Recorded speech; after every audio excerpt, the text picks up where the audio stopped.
Hola, salam Just Talk.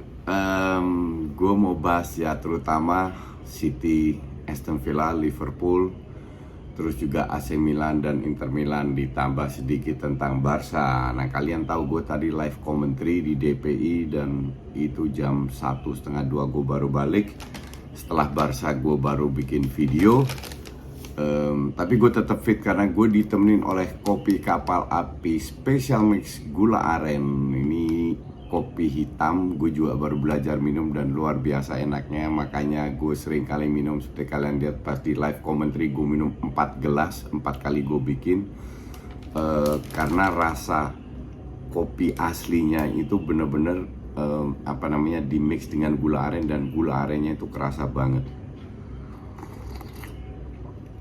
Jadi kalau kalian nggak biasa minum kopi hitam seperti gue, tetap gue anjurkan mencoba untuk merasakan betapa enaknya nih kopi kapal api Special Mix Gula Aren. Kopi ini akan menemani kalian kayak gue sehingga gue tetap fit, oke? Apalagi kalian tahu kalau lu kerja capek seperti gue, kerjanya malam nonton bola dan lain-lain, untuk biar tetap bisa bikin video dan fit, fokus, itu minumnya kopi kapal api Special Mix Gula Aren. Nah, untuk kalian yang ingin mengikuti gue, silahkan klik link di bawah ini di deskripsi. Kalian tinggal klik bisa membeli kopi Special Mix Gula Aren ini. Seperti beberapa orang di beberapa followers gue di Twitter sudah mencoba dan mereka menikmati, jadi gue nggak bohong. Oke, kita ke Man City dulu. Man City tampil dengan Fernandinho. Untuk gue agak aneh karena berapa kali Fernandinho bermain dan mainnya itu buruk sekali ya, bener-bener jelek banget. Bahkan kalah berkat dia, kayak lawan Madrid, terus lawan tapi dia tetap dipasang di belakang. Gue bingung kenapa dia tidak pasang Ake. Contoh kenapa dia nggak pasang Ake di kiri, Cancelo di kanan, Stones ke tengah sama Laporte. Dia paksa Fernandinho bermain, Cancelo di kiri, Stones di kanan. Nah, di samping dia bermain buruk, yang terjadi adalah serangan-serangan dari City itu kelihatan semua lebih di sayap kiri karena Stones gak bisa come up. Mahrez main gak terlalu bagus, bukan Mahrez yang kita lihat. Jadi gak ada skill individunya untuk membuat berbahaya. Itu benar-benar serangan itu 70% di sayap kiri, which is gampang sekali diprediksi. Hebatnya Aston Villa, mereka tidak parkir bis. Mereka benar-benar coba ngepres dengan Buendia, Coutinho, Watkins di depan, coba berusaha untuk mendapatkan bola, sehingga lapangan itu benar-benar terutama di tengah banyak space, cuman nggak bisa dimanfaatkan oleh City. Kenapa tidak bisa? Karena sirkulasi bola itu lambat, sehingga memberikan space kepada Aston Villa untuk melakukan berapa kali serangan balik, dan itu berjalan di satu babak. City itu benar-benar nggak meyakinkan sampai si Aston Villa cetak gol di menit 37, dan itu bukan counter. Mereka benar-benar nyerang dari sayap terus crossing.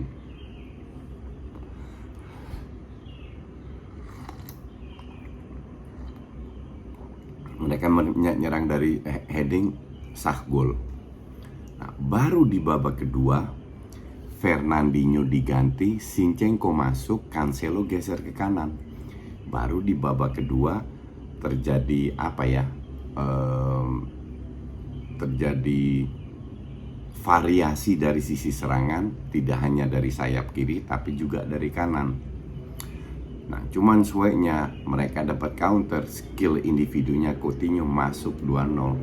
Can you imagine? You have to win the game tapi skor 2-0. Sementara di Anfield masih 1-1.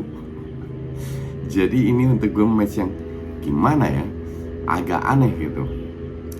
Nah, terus Sebelum Coutinho cetak 0-2, Gundogan sudah masuk di menit 68, Sterling masuk di menit 56 gantiin Mahrez.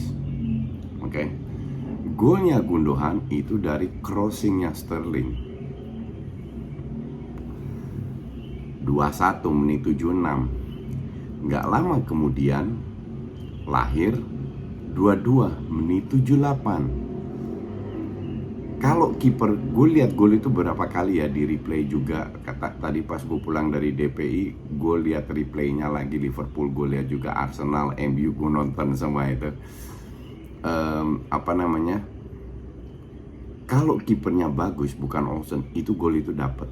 Kalau gue bilang serius, gol itu dapat karena dia telat turun, padahal dia cukup jangkung.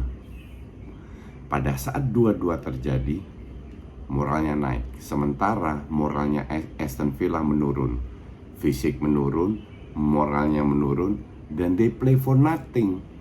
Itu sangat berbeda.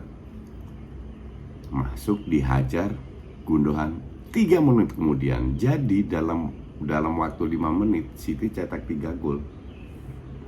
By the way, gol ketiga itu asisnya Gundogan, itu luar biasa kerennya. Kalau gue bilang asli luar biasa kerennya.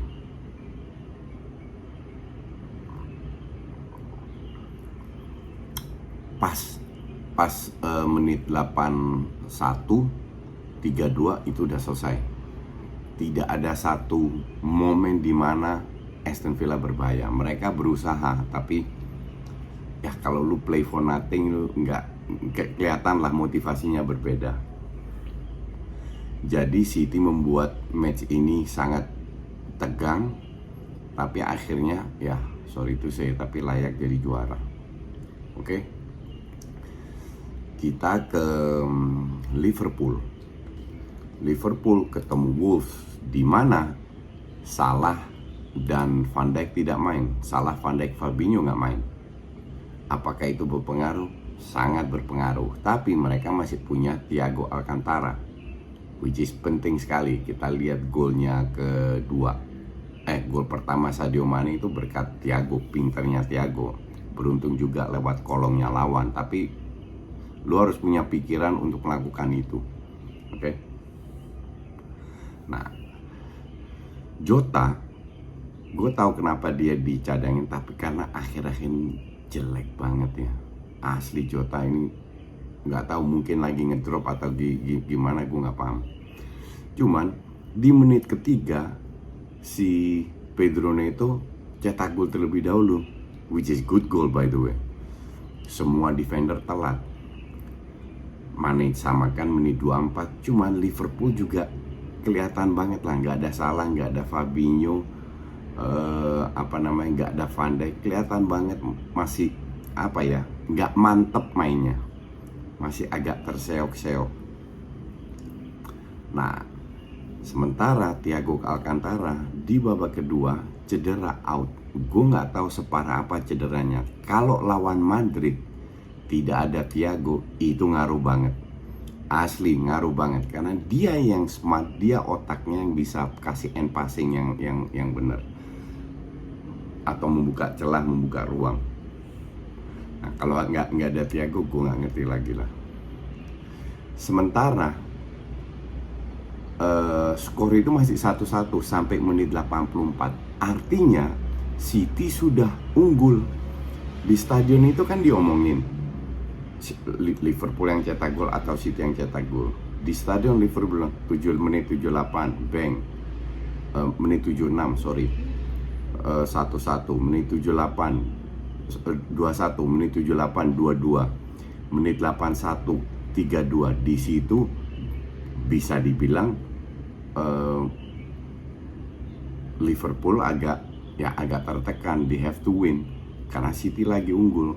Nah, pada saat City tertinggal, Liverpool nggak bisa memanfaatkan momentum itu untuk menekan City.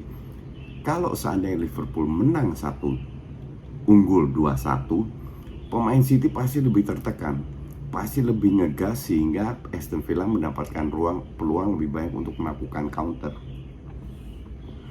Itu tidak dilakukan oleh pemain